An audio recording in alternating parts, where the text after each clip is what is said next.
పిన్నెల్లి రామకృష్ణారెడ్డి వ్యవహారం గత 2 రోజుల నుంచి మనం చూస్తూనే ఉన్నాం.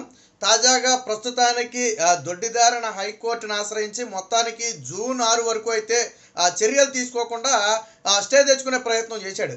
అయితే ఇప్పుడు రాష్ట్ర వ్యాప్తంగా పోలీసు వర్గాల్లో కానివ్వండి లేదా ప్రజల్లో కానివ్వండి ఒక చర్చ నడుస్తుంది. ఏమని?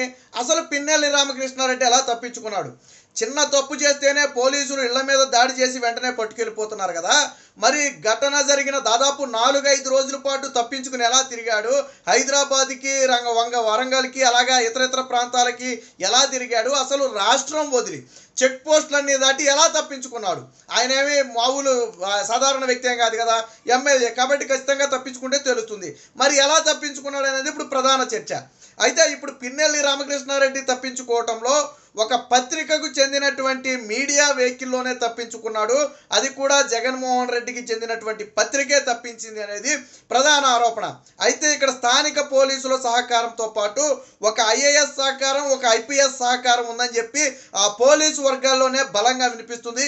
ఒక పక్క పిన్నెల్లిని పట్టుకోవాలని ఒక ఐపీఎస్ తీవ్ర ప్రయత్నం చేస్తుంటే, అదే సమయంలో వేరొక ఐపీఎస్ పోలీసుల కదలికల మొత్తాన్ని కూడా పిన్నెల్లి రామకృష్ణారెడ్డికి చేరవేయడం ద్వారా ఈజీగా ఎస్కేప్ అయ్యాడు. మొన్న ఏదైతే ఆ కొమ్మోటి ఫ్యాక్టరీలో దాక్కున్నాడో అప్పుడే పట్టుకోవాలి వాస్తవానికి, బట్ వెళ్ళేటప్పటికి తప్పుకున్నాడు. తర్వాత వేరొక చోట ఉన్నాడని తెలిసింది. చేసినప్పటికీ కూడా దొరకకుండా తప్పుకున్నాడు. ఎలా తప్పుకున్నాడు అంటే పోలీసుల కదలికలన్నీ కూడా పిన్నెల్లి రామకృష్ణారెడ్డికి ఏపీ పోలీసులే చేరవేశారు అనేది ప్రధాన ఆరోపణ. కాదు అనటానికి కూడా లేదు. ఇక జగన్మోహన్ రెడ్డి పత్రికకు చెందినటువంటి వ్యాన్లో, మీడియా వ్యాన్లో, సాధారణంగా ఆ మీడియా వ్యాన్ ఎవరు ఆపరు మనకు తెలుసు. అంబులెన్స్ని కానీ మీడియా వ్యాన్ని కానీ సాధారణంగా చెక్ పోస్టుల దగ్గర కానీ లేదా టోల్ గేట్ల వద్ద కానీ మ్యాక్సిమం ఆపరు మనకు తెలుసు. అయితే ఇప్పుడు అదే మీడియా వ్యాన్ అడ్డం పెట్టుకుని తప్పించుకున్నాడు. అది కూడా 2-3 చోట్ల మారుకుంటూ ఒకే చోట అయితే అనుమానం వస్తుందనే అనుమానంతో 2-3 చోట్ల మారుకుంటూ తప్పుకున్నాడు. సో మీడియా వ్యాన్లో స్థానిక పోలీసుల సహకారంతో తప్పించారు కాబట్టే దొరకలేదని తెలుస్తుంది. వాస్తవానికి పిన్నెల్లి రామకృష్ణారెడ్డిని ఎన్నికల రోజే గృహ నిర్బంధం చేయాలని చెప్పి ఒక వార్త వచ్చినప్పటికీ కూడా అప్పుడు కూడా స్థానిక పోలీసులు సహకరించలేదు. ఆయన ఓటు వేయడానికి వెళ్ళాలని చెప్పి వదిలేశారు. సో ఆ రోజు నుంచి స్థానిక పోలీసుల సహకారం ఉన్నమాట వాస్తవం. సో ఇప్పుడు మీడియా వ్యాన్లోనే ఈజీగా ఎస్కేప్ అయ్యాడు. మనం ఏదో సినిమాలో చూస్తూ ఉంటాం, అంబులెన్స్లను అడ్డం పెట్టుకుని లేదా ఆ మీడియా వ్యాన్లను అడ్డం పెట్టుకుని తప్పించుకుంటూ ఉంటారు. ఎందుకంటే మీడియా జోలికి సాధారణంగా పోలీసులు పోరు, అలాగే అంబులెన్సుల జోలికి కూడా పోరు. సో వాటిని అడ్డం పెట్టి తప్పించుకుంటారు. సో ఇప్పుడు పిన్నెల్లి రామకృష్ణారెడ్డి మీడియా వ్యాన్తో పాటు అంబులెన్స్ కూడా వాడితే వాడుండొచ్చు అనే అనుమానం వస్తుంది. ఎందుకంటే ఇలాంటి తెలివి పిన్నెల్లి రామకృష్ణారెడ్డికి ఎక్కువే ఉంటుంది. వాస్తవానికి నేను తోపు తురుము అని చెప్పి గంభీరాలు పలకడమే తప్ప వారం రోజుల నుంచి పిల్లిలాగా పారిపోతున్నాడు. మనం ఎప్పుడో సాక్షి ఛానల్లో మాట్లాడుతూ నేను రావాలంటే మాచర్ల రావాలంటే 2 గంటల సమయం పడుతుంది అన్నాడు. మరి 2 గంటలల్లా 4 రోజులైంది, ఈ రోజుకి మాచర్ల రాలేకపోయాడు. పోలీసులు చేస్తేనేమో తప్పించుకుని కార్లు మారుకుంటూ ఇతర వాహనాలు మారుకుంటూ తప్పించుకుని పారిపోతున్నాడు. చివరికి గన్మెన్లని అతని వ్యక్తిగత సిబ్బందిని కూడా వదిలేశాడు. ఎందుకంటే వాళ్ళ ఫోన్ల ద్వారా ట్రేస్ చేస్తే దొరికిపోతారనే ఉద్దేశంతో వాళ్ళని వదిలేస్తే పోలీసులు వాళ్ళనైతే అదుపులోకి తీసుకున్నారనుకోండి. అంటే పిన్నెల్లి రామకృష్ణారెడ్డికి పోలీసుల సహకారం స్పష్టంగా కనపడుతుంది. ఎన్నికలు జరిగిపోయాయి, దాదాపుగా ప్రభుత్వం మారటం ఖాయమని చెప్పి అందరూ అనుకుంటున్నారు. అయినప్పటికీ పోలీసుల వ్యవహార శైలిలో మార్పు రాలేదు. అంటే జగన్మోహన్ రెడ్డికి ఆ నాయకులకి పోలీసులు ఏ స్థాయిలో ఊడిగం చేస్తున్నారో మనం ఇక్కడ అర్థం చేసుకోవచ్చు. ఇదే సమయంలో నిజాయితీగా నిక్కచ్చిగా పనిచేసే అధికారులు కూడా ఉన్నారు. మన వ్యవస్థ మొత్తాన్ని కించపరచలేం, కానీ ఈ వ్యవస్థలో కొంతమంది చీడ పురుగులు లాంటి కొంతమంది ఉంటారు. అలాంటి వాళ్ళలో ఈ పోలీస్ శాఖలో కూడా కొంతమంది ఉన్నారు. ఏదో తులసి వనంలో గంజాయి మొక్కలాగా పోలీస్ వ్యవస్థ అనేది వాస్తవానికి ఒక తులసి వనం. ఎందుకంటే ఆ వ్యవస్థ లేదు ఈరోజు ఏమీ జరగదు. కానీ అందులో కూడా గంజాయి మొక్కలు కొన్ని ఉంటాయి. ఇలాంటి పిన్నెల్లి రామకృష్ణారెడ్డి లాంటి వారికి సహకరించి వాళ్ళని రాష్ట్రం దాటించడానికి, అవసరమైతే ఆ దేశం దాటించడానికి ఈజీగా పిన్నెల్లి రామకృష్ణారెడ్డి ఎంత లేకపోతే లాయర్ని పెట్టుకుని హైకోర్టుకి వెళ్ళి బెయిల్ పిటిషన్ వేసుకున్నాడు తప్ప పోలీసులకు దొరకల. అంటే లాయర్లతో సంప్రదింపులు జరుపుతున్నాడు, లాయర్లతో మాట్లాడుతున్నాడు, లాయర్ వెళ్ళి బెయిల్ పిటిషన్ వేస్తాడు, కానీ పోలీసులు మాత్రం పిన్నెల్లి రామకృష్ణారెడ్డిని పట్టుకోలేరు. పైగా పిన్నెల్లిని చేసుకుంటూ వెళ్ళిన తర్వాత కూడా దొరకలేదన్నారు. మరి ఇంతకంటే దౌర్భాగ్య పరిస్థితి. పోలీస్ శాఖ అవమానం ఇది. పిన్నెల్లి వెనకమాలే మీరు చేసుకుంటూ వెళ్ళి పిన్నెల్లి దొరకలేదని చెప్పడం అంటే ఇది ఖచ్చితంగా అవమానకర ఘటనే. సో ఇప్పుడు మొత్తంగా అదే పోలీస్ వర్గాల్లో చర్చ నడుస్తుంది. వాస్తవానికి కొంతమంది పోలీసు అధికారులు చెప్పేది ఏంటంటే పిన్నెల్లిని పట్టుకోవడం అరగంట పని. వాస్తవానికి ఏది పోలీసులు కన్నా కరెక్ట్గా ప్రయత్నించి ఎవరి ఒత్తిడికి లొంగకపోతే అరగంటలో పిన్నెల్లి రామకృష్ణారెడ్డిని ఆయన అనుచరుల్ని మొత్తాన్ని తీసుకొచ్చి లోన కూర్చోబెట్టవచ్చు. అది పెద్ద సమస్య కాదు. 2 రాష్ట్రాల్లో పోలీసులను ఉపయోగించుకుంటే పిన్నెల్లి రామకృష్ణారెడ్డి కుక్కుని పేనులాగా ఎక్కడో అక్కడే ఉంటుంది తప్ప మరొక గత్యంతరం ఉండదు.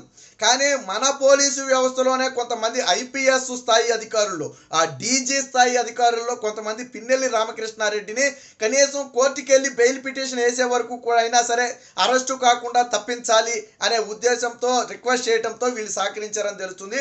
ఎందుకంటే అరెస్ట్ చేసిన తర్వాత కోర్టుకి వెళ్ళినా పెద్ద ప్రయోజనం ఉండకపోవచ్చు. ఆల్రెడీ అరెస్ట్ అయిపోతే ఇక కోర్టు పెద్ద జోక్యం చేసుకోదు. కానీ అరెస్ట్ కాకముందు కోర్టుకు వెళ్తే ఊరట లభించే అవకాశం ఉంది. ఈరోజు జరిగింది అదే. పిన్నెల్లి రామకృష్ణారెడ్డి అరెస్టు నుంచి తప్పించుకుని పారిపోయి 3 రోజుల పాటు ముందస్తు బెయిల్కి అప్లై చేస్తే కోర్టు బెయిల్ ఇచ్చింది. అదే అరెస్టు జరుగుంటుంటే ఈ విధంగా దొరికేవాడు కాదు. సో ఇది మొత్తంగా జగన్మోహన్ రెడ్డికి చెందినటువంటి ఈ అవినీతి పత్రిక.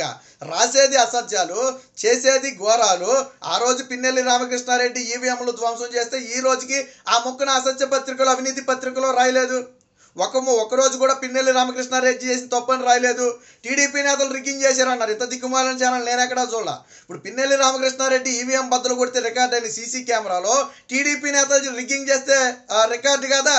ఇంత మెదరమందం కావాలి, ఇంత బుర్ర తక్కువ కావాలి, సాక్షిలేట పని చేస్తాను నాకు అర్థం కాల. వాళ్ళు ఏం చెప్తున్నారు? టీడీపీ రిగ్గింగ్ చేసిందని చెప్పి ఫోటోలు వేసాడు. ఫోటోలు ఎందుకురా అయ్యా, వీడియోలు విడుదల చేయి. పిన్నెల్లి రామకృష్ణారెడ్డి వీడియో రాలా? ఇదిగో ఈ పలానా వ్యక్తి టీడీపీ నేత, ఇదిగో జోలగండి బ్రహ్మానంద రెడ్డి వెళ్ళాడు, ఇదిగో రిగ్గింగ్ చేశాడు, ఇదిగో దౌర్జన్యం చేశాడు. నువ్వు వీడియో విడుదల చేయి. 100% వెబ్ క్యామ్తోనే కదా ఎలక్షన్ నిర్వహించింది. అంటే నీ రోత పత్రికలో ఏదో రాసుకోవాలి కాబట్టి టీడీపీ రిగ్గింగ్ చేస్తుంటే పిన్నెల్లి రామకృష్ణారెడ్డి ఈవీఎం బదులు కొట్టాడా? నిజంగా రిగ్గింగ్ జరుగుతుంటే మీరు ఎవరికి ఫిర్యాదు చేయాలా? ఎన్నికల కమిషన్కి ఫిర్యాదు చేయాలా? ఎన్నికలైన 24 గంటల లోపు అక్కడ రీపోలింగ్ నిర్వహించాలి, రిగ్గింగ్ జరిగిందని మీరు ఫిర్యాదు చేస్తే అప్పుడు సీసీటీవీ ఫుటేజ్లు మొత్తం కూడా ఎన్నికల కమిషన్ పరిశీలించి రీపోలింగ్ నిర్వహించాలా వద్దా అనేది తేలుతుంది. మరి మ్యాచర్లలో రీపోలింగ్ నిర్వహించాలని మీరు ఎందుకు అంటే రిగ్గింగ్ జరిగినా కానీ సంకలు గుద్దుకున్నారా? మీరు అన్నట్టే టీడీపీ రిగ్గింగ్ చేస్తే మీరు అక్కడ కూర్చొని సంకలు గుద్దుకున్నారా? సీసీ కెమెరాలు ఉన్నాయి కదా. దాడి జరిగినప్పుడు రికార్డ్ అయింది, ఈవీఎంలు ధ్వంసం చేస్తే రికార్డ్ అయింది. టీడీపీ రిగ్గింగ్ చేస్తే రికార్డ్ అవుదా? రిగ్గింగ్ చేస్తే తప్పే. కానీ ఏది అంటే మీరు రోత పత్రికలో, అవినీతి పత్రికలో ఏదో ఒకటి రాయాలి కాబట్టి నీచమైన రాతలు రాస్తారు. అంతేగాని పిన్నెల్లి రామకృష్ణారెడ్డి ఈవీఎం ఎవడిచ్చాడు అధికారం? నీకు ఏదైనా ఉంటే లీగల్గా నువ్వు ఎలక్షన్ కమిషన్ని సంప్రదించాలా. నీకు అక్కడ న్యాయం జరగకపోతే కేంద్ర ఎన్నికల సంఘాన్ని సంప్రదించాలా. అక్కడ కూడా న్యాయం జరగకపోతే నువ్వు కోర్టుకి వెళ్ళాలి. అది కదా ప్రొసీజర్. నువ్వు ఈవీఎంలు బదులు కొట్టడం ఏంటి? అదే ఒక టీడీపీ క్యాండిడేట్ ఈవీఎం బదులు కొట్టుంటే ఈరోజు అసలు సాక్షిలో ఈ వారం రోజుల పాటు వేరొక స్క్రోలింగే లేకుండా దీన్నే స్క్రోల్ చేద్దరు. కానీ ఈరోజు పిన్నెల్లి రామకృష్ణారెడ్డిని కాపాడే ప్రయత్నం. టీడీపీ కుట్ర చేస్తే పిన్నెల్లి రామకృష్ణారెడ్డి ఈవీఎం బదులు కొట్టాడా? సిగ్గుండా రాయడానికి. టీడీపీ కుట్ర పచ్చముఠా కుట్ర అని రాశారు. పచ్చముఠా కుట్ర చేస్తే ఈ పిన్నెల్లి రామకృష్ణారెడ్డి ఈవీఎం ఎందుకు బదులు కొట్టాడు ఈవీఎం? సో ఇది మొత్తంగా పోలీసు శాఖలోనే పిన్నెల్లి రామకృష్ణారెడ్డికి సహకరించారు. అదేవిధంగా జగన్మోహన్ రెడ్డి మీడియా వ్యానుల్లో తిరిగి తప్పించుకున్నాడు అనేది ఇప్పుడు పోలీసు శాఖలో వినిపిస్తున్నటువంటి బలమైన వాదన.